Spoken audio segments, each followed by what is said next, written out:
Assalamualaikum warahmatullahi wabarakatuh. Perkenalkan, nama saya Muhammad Ilham. Saya berasal dari Fakultas Ekonomi, jurusan Manajemen. Di video saya kali ini, saya akan membahas rangkuman atau resume materi-materi yang telah disampaikan selama masa PBAK Universitas. Sebelumnya, PBAK Universitas telah terlaksana 2 hari. Yang pertama, di video ini saya akan membahas 2 materi untuk hari pertama dan 4 materi untuk hari kedua PBAK Universitas. Langsung saja kita masuk ke dalam resume atau rangkuman materi pertama pada hari pertama dengan judul Visi Misi Universitas UIN Malang. Kawan-kawanku sekalian, visi misi UIN Malang ialah menjadi lembaga internal yang unggul dan berperan aktif dalam pengelolaan dan pengembangan budaya, mutu untuk tercapainya visi Universitas Negeri Maulana Malik Ibrahim Malang. Misinya ialah mengkaji dan melakukan pengembangan sistem manajemen mutu dalam upaya menghasilkan produk-produk intelektual UIN Malik Ibrahim yang berlandaskan pada nilai-nilai ulul albab keindonesiaan dan kerakyatan. Yang kedua, menjamin pelaksanaan sistem penjaminan mutu internal secara berkelanjutan. Yang ketiga, mendorong tata kelola UIN Maulana Malik Ibrahim Malang untuk menjadi organisasi pembelajar sehingga selalu siap melaksanakan perubahan dan pengembangan secara berkelanjutan menuju universitas yang mendapatkan pengakuan dan reputasi internasional. Yang keempat, mendorong sivitas UIN Maulana Malik Ibrahim Malang menginternalisasikan nilai-nilai ulul albab, nilai-nilai keindonesiaan dan kerakyatan guna terciptanya budaya untuk selalu berkembang secara berkelanjutan. Jadi, visi misi UIN Malang ini sangat menarik.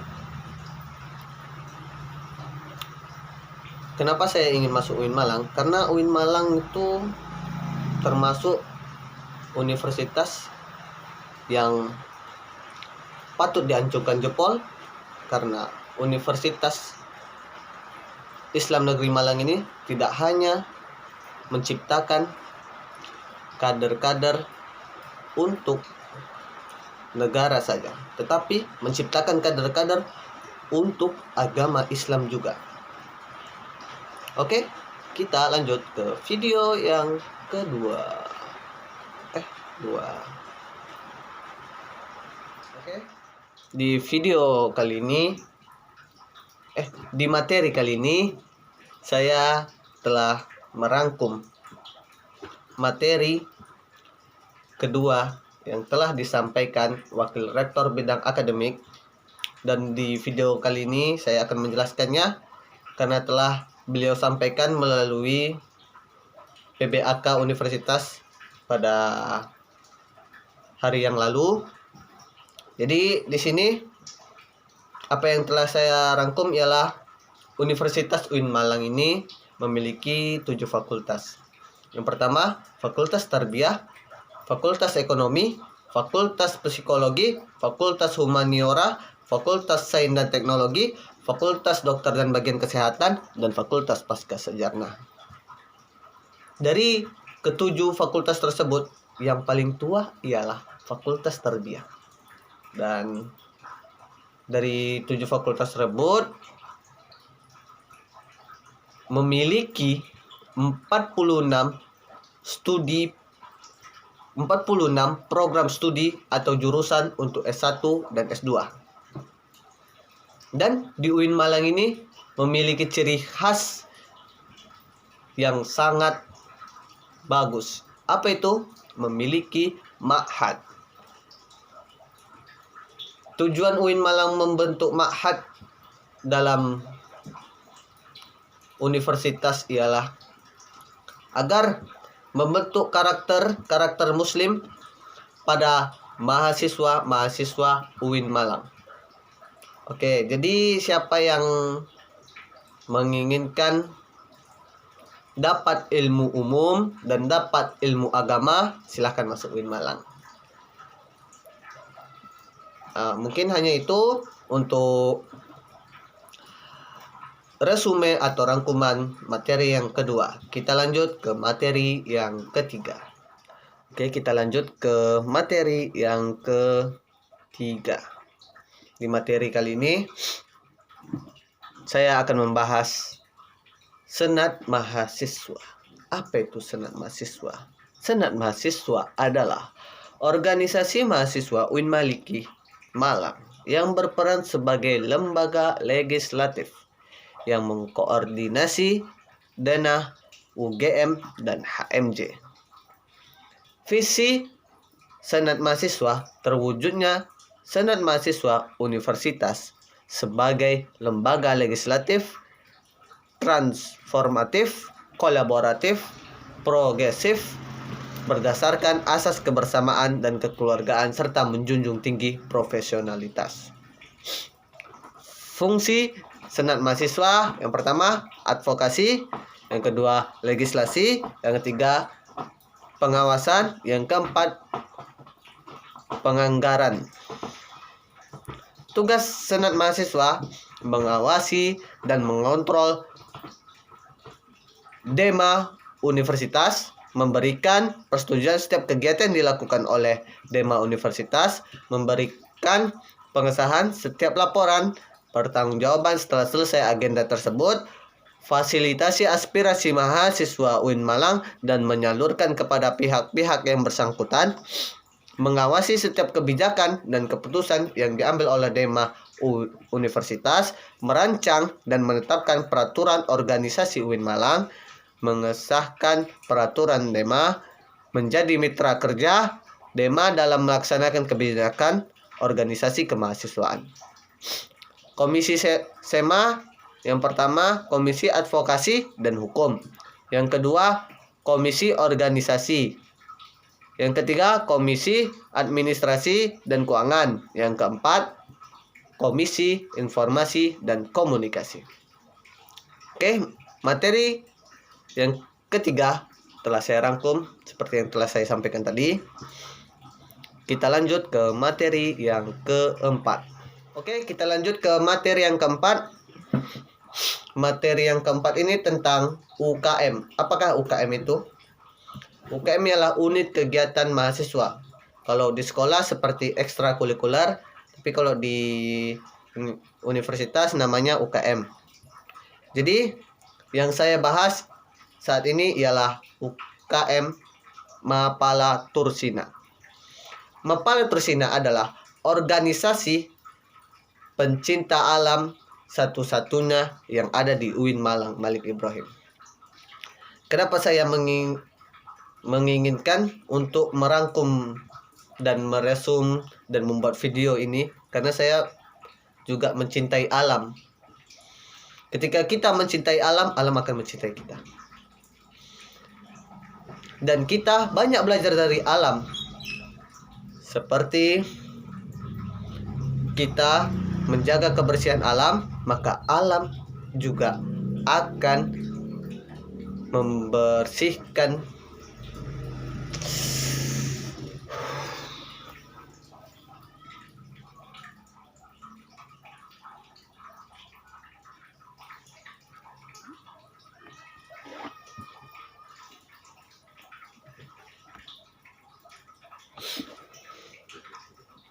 ketika kita mencintai alam, maka alam akan juga mencintai kita. Contohnya, jika kita tidak menebang pohon sembarangan, maka alam tidak akan memberikan longsor kepada bumi ini. Kita harus banyak-banyak belajar dari alam, kita harus mencintai alam, dan mencintai si dia yang tidak mencintai kita. Jadi tujuan saya ikut menginginkan UKM ialah, bukan tujuan sih, saya menginginkan masuk UKM yaitu Mapal Tursina ini dikarenakan dia memiliki resosil. Nah, tapi saya udah agak lupa apa itu resosil. Kita lanjut saja. Jadi mencintai alam ini enak, menjaga alam, maka semua orang akan merasakannya. Jika kita tidak tidak menjaga alam, maka yang akan terkena akibatnya itu kita juga. Maka dari itu, kawan-kawanku sekalian, jagalah alam agar alam menjaga kita. Kita lanjut ke materi yang kelima. Oke, kita lanjut ke materi 5 dan 6. Kita langsung ke intinya saja. Kita langsung ke intinya saja. Yang saya rangkum tadi materi 5 dan 6 ialah dua arus besar dalam Islam, ialah Sunni dan Syiah Islam. Social labeling seperti Islam liberal, sekuler, pragmatis, modernis, dan berbagai lainnya. Label kontemporer adalah Islam moderat dan Islam Nusantara. Apa itu modernisasi dalam Islam? Modernisasi adalah wasatiyah, yaitu jalan tengah atau di posisi tengah, yakni maksudnya keadilan. Tidak ada dia terlalu terpaku dengan satu kaum, yang kaum lain dia jelek-jelekkan, dia ini kaum ini gitu, pokoknya gitulah, saya nggak pandai. Oke, kita lanjut. Secara terminologis, pemahaman praktek keagamaan yang menjunjung tinggi kesetaraan, keberagaman, toleransi, dan berpijak pada prinsip tawazun antara resiko atau logika, teks, serta konteks. Dasar teologis modernisasi ialah Al-Quran surat Al-Baqarah 143 dan beberapa hadis dalam Sahih Bukhari. Pertanyaannya, kenapa moderasi penting di Indonesia? Karena dengan adanya moderasi, dengan adanya pemahaman moderasi, tidak ada lagi orang yang menganggap bahwa Islam itu teroris. Tidak lagi orang yang menganggap bahwa Islam itu dengan kekerasan. Karena telah ada dalilnya tadi di atas. Dan karakter Islam sebagai rahmatan lil alamin yang menjunjung tinggi keadaban Islam dan harmoni inter dan antar pemeluk agama. Nah, jadi Islam ini menjunjung tinggi keadilan dan keadaban. Dia menghargai dalam dan luar antara pemeluk agama di Indonesia ini. Yang kedua ialah ideologi bangsa Pancasila dan moto Bhinneka Tunggal Ika. Isu-isu politik yang terkait dengan Timur Tengah dan politik global, baik secara langsung atau tidak, mempengaruhi pemahaman dan sikap keberagaman masyarakat Indonesia serta mengganggu agenda moderasi Islam seperti konflik Palestina dan Israel, aliansi politik Arab Amerika, oil, politik, depostim, dan hipokresi. Nah, jadi di sini peran mahasiswa UIN Malang mahasiswa harus memerankan diri sebagai agent of change dalam menguatkan dan mendiseminasi agenda moderasi. Yang kedua, mahasiswa harus mengedepankan kepentingan kebangsaan dan keagamaan yang sesuai dengan prinsip moderasi. Jadi kita tidak bisa asal-asalan. Jadi kita harus memiliki pegangan yang kuat atau dalil yang kuat dan Di mana kita belajar itu? Kita bisa belajar di UIN Malang.